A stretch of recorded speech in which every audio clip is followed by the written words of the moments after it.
It is usual for the booksellers here, when a book has given universal pleasure upon one subject, to bring out several more upon the same plan, which are sure to have purchasers and readers, from that desire which all men have to view a pleasing object on every side.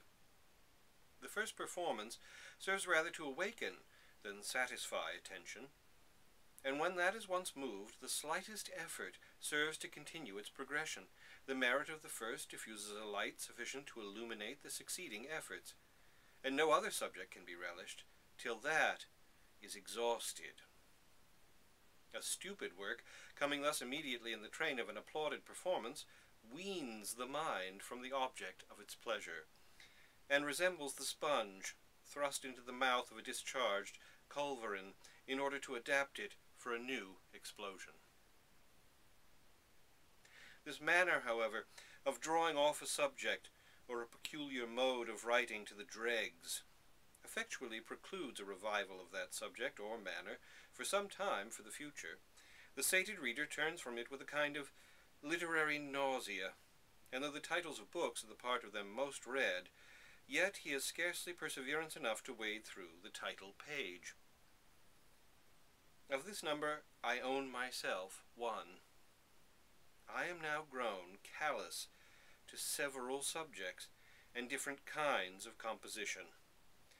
Whether such originally pleased I will not take upon me to determine, but at present I spurn a new book merely upon seeing its name in an advertisement, nor have the smallest curiosity to look beyond the first leaf, even though in the second the author promises his own face, neatly engraved on copper.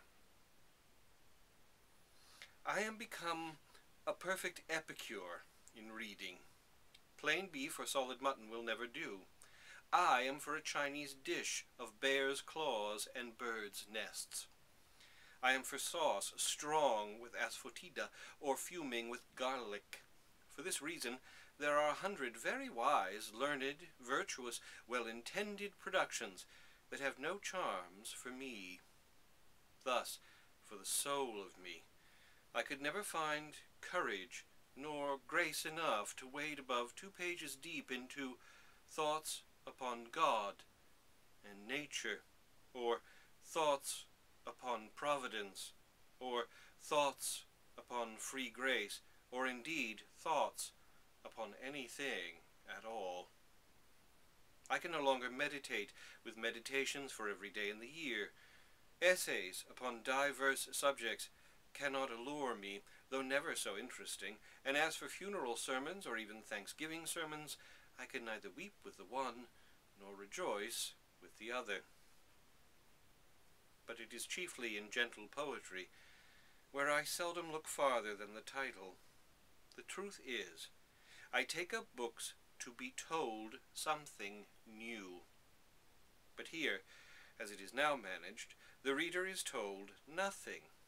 He opens the book, and there finds very good words, truly, and much exactness of rhyme, but no information. A parcel of gaudy images pass on before his imagination like the figures in a dream, but curiosity, induction, reason, and the whole train of affections are fast asleep. Those sallies which mend the heart while they amuse the fancy are quite forgotten, so that a reader who would take up some modern applauded performance of this kind must, in order to be pleased, first leave his good sense behind him, take for his recompense and guide bloated and compound epithet, and dwell on paintings, just indeed, because labored with minute exactness. If we examine, however, our internal sensations, we shall find ourselves but little pleased with such labored vanities. We shall find that our applause rather proceeds from a kind of contagion caught up from others, and which we contribute to diffuse, than from what we privately feel. There are some subjects on which almost all the world perceive the futility, yet all combine in imposing them upon each other as worthy of praise. But chiefly this imposition obtains in literature, where men publicly contemn what they relish with rapture in private, and approve abroad what has given them disgust at home. The truth is, we deliver those criticisms in public, which are supposed to be best calculated not to do justice to the author, but to impress others with an opinion of our superior discernment. But let works of this kind, which have already come off with such applause, enjoy it all. It is not my wish to diminish, as I was never considerable enough to add to, their fame. But for the future, I fear there are many poems of which I shall find spirits to read but the title. In the first place, all odes upon winter, or summer, or autumn, in short, all odes, epodes and monodies whatsoever, shall hereafter be deemed too polite, classical, obscure, and refined to be read, and entirely above human comprehension. Pastorals are pretty enough for those that like them, but to me, As for Corydon, I do not choose his company. Elegies and epistles are very fine to those to whom they are addressed, and as for epic poems, I am generally able to discover the whole plan in reading the 2 first pages. Tragedies, however, as they are now made, are good, instructive, moral sermons enough, and it would be a fault not to be pleased with good things.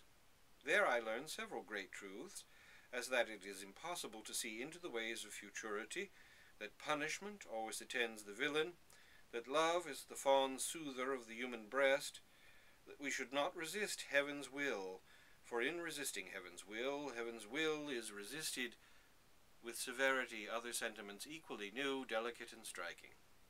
Every new tragedy, therefore, I shall go to see, for reflections of this nature make a tolerable harmony, when mixed up with a proper quantity of drum, trumpet, thunder, lightning, or the scene-shifter's whistle. Adieu.